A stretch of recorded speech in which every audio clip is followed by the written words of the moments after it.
Difference between iterating over a file like and calling readline.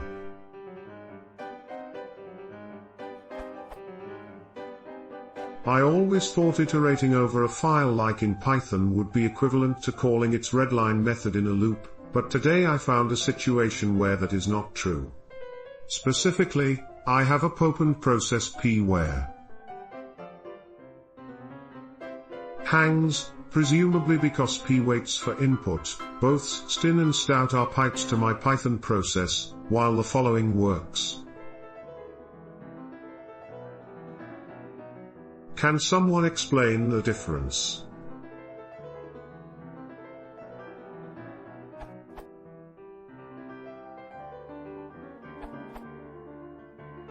The difference is purely in the implementation of iteration versus the readline method.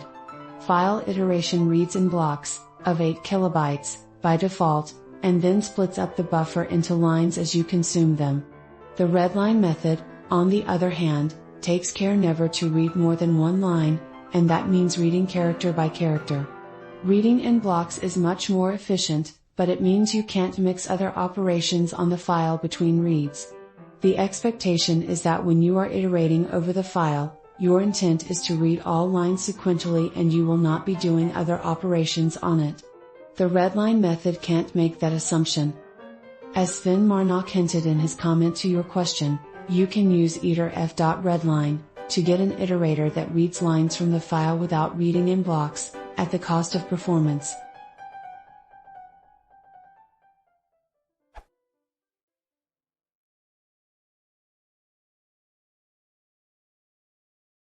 If you want to see more, please consider subscribing.